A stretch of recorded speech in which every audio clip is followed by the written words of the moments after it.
tagahuli natin. Isang tagahila dito, tapos dalawa dun, oh. Ayan. Ayan, naggagalayan ng isa. Tapos yung isang sentro, yun, oh. Yung isda natin nakahuli na, oh. Kaya lang, hindi pa kumpleto yung order. Kalkulado ng mga bayan ay ng mga tagahuli natin. Dito tayo sa tapat ni Mount Arayat ulit, oh.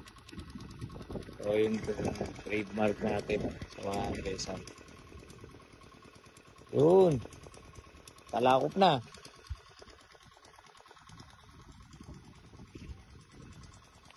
Preskong lugar.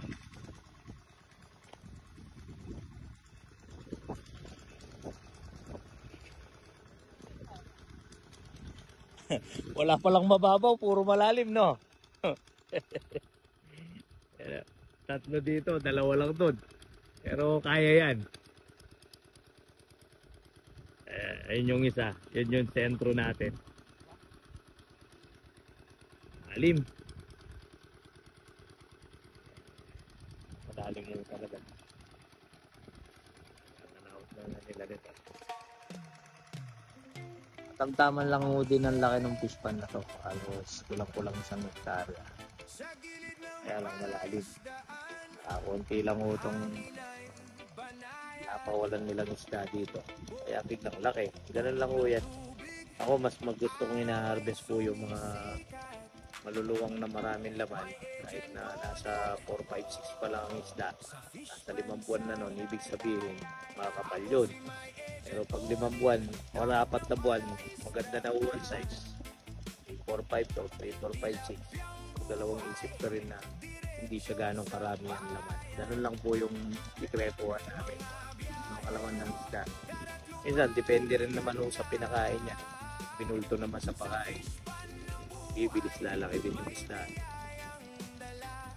Papakain ko kasi ng bultuan sa mga tilapia. Lang lalaki ko talaga. Dahil yung bibitad yung tiyan ng isda, lumalapat.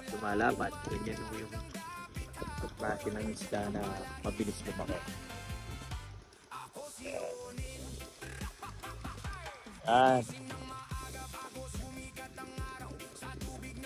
Sa inyo talaga yung pukot na yan, pre? Sakto lang sa mga fish pan, eh, no?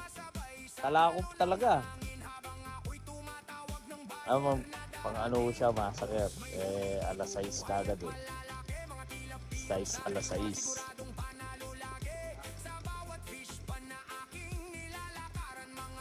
Tahimik ka. 150, no?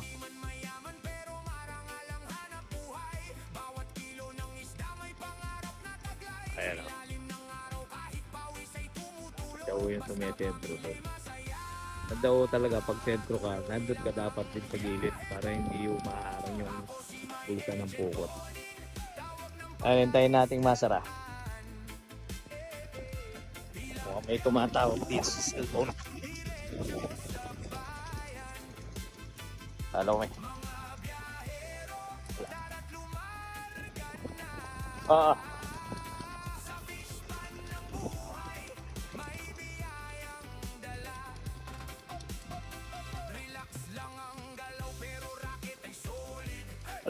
Walang tumatalo na.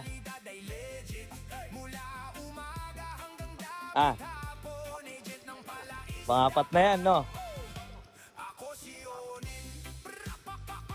De, pero meron pa, oh. Yun, oh.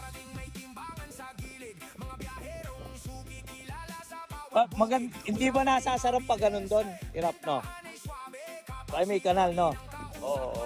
Ayun, may gumalaw, oh. Ayun na yung mga tilapia. Yan. Maganda lang yung nawala yung yung lingap-ngap ng isda. Yun. Malapit na yung sara. Yan, malapit na yung sara.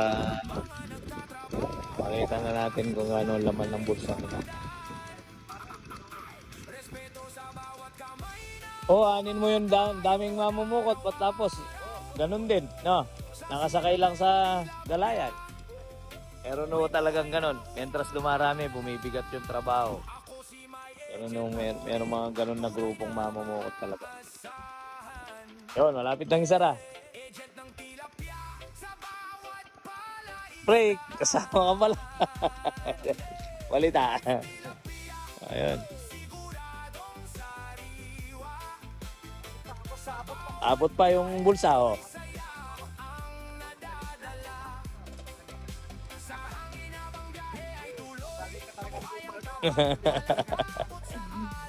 Magaling ang pagpwesto, no? Siya yung buzzer beater, no? Ayun, oh. Tingnan natin kung may tumatalon na maliliit, eh. Maganda yung... Yan ang nabubuhos sa maliit na block niyan, no? Yung mahuhuling maliit na yan. Ayun, oh.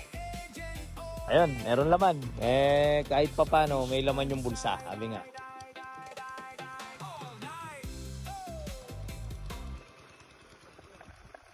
Yung generator natin, ayun, oh. Kailangan din ho kasi nilalagyan ng generator. Hirapan ho tayo pag nawala sa kondisyon ng isda. May laman yan.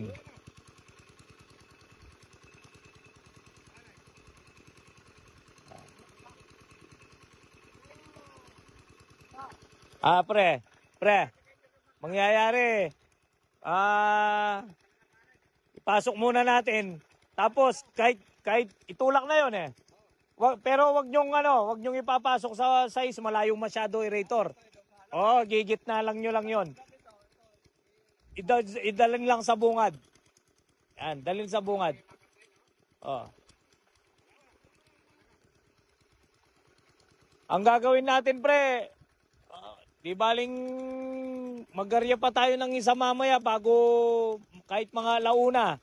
Patanggal lang yung para mapandagdag lang, madikit lang ako dun sa mga motor lang ang makargaan. Oh, tulak nyo lang, pre, pagitnahin nyo yan. Ayun, nakauli din sila kahit papano, pandagdag yan. Go, go.